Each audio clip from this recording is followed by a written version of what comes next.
C'était il y a très très longtemps, au XXe siècle. La vie d'un grand nombre d'humains sur la planète était alors organisée par le management. Pardon, excusez-moi, le quoi? Le management.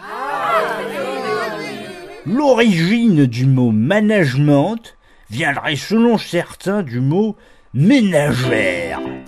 Que ce soit dans de grandes maisons ou de petites tôles, le management a fortement marqué ce siècle dit de progrès.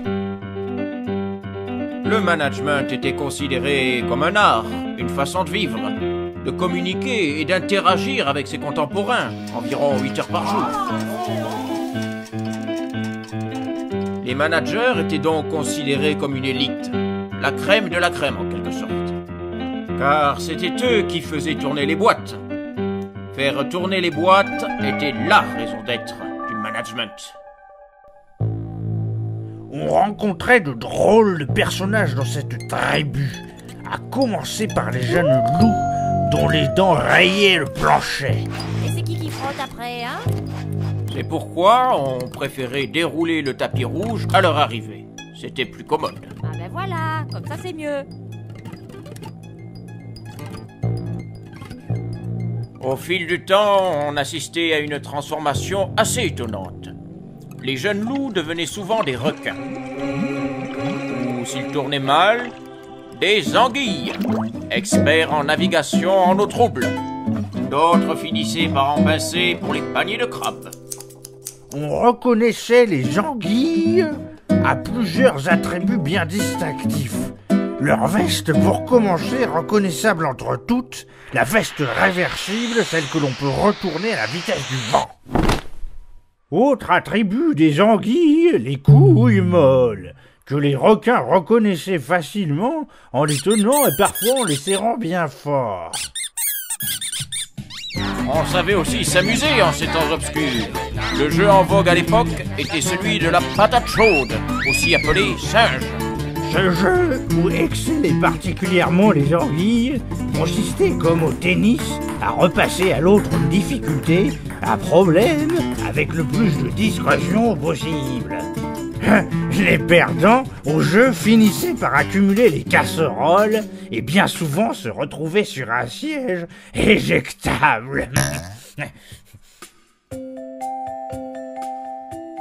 Dans les boîtes se trouvaient de nombreuses planques, au fond desquelles se cachaient les hommes en pantoufles.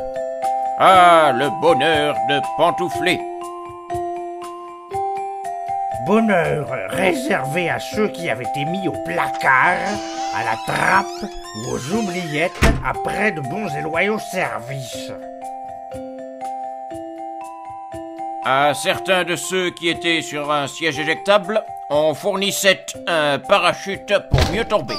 Et même pour rebondir grâce à un coussin.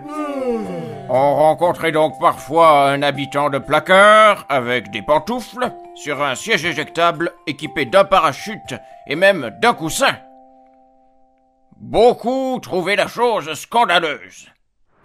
Sauf ceux qui avaient des parachutes qui, paradoxalement, s'écrasaient. Oh, mais après quoi couraient donc tous ces gens? Certains métaux à leurs yeux précieux justifiaient tout ce remue-ménage, l'or et l'argent. L'or était l'apanage de l'élite. On se faisait faire des placards dorés. Et même des parachutes dorés pour mieux s'écraser. Oui, bon, ça va, on a compris. Et paradoxalement, Plus c'était doré, et plus on avait d'argent. Mesdames et messieurs, merci de votre attention. C'était une lecture des professeurs Athanase Bienvenu et Siméon Tirefort, enregistrée la semaine dernière au Muséum du Management.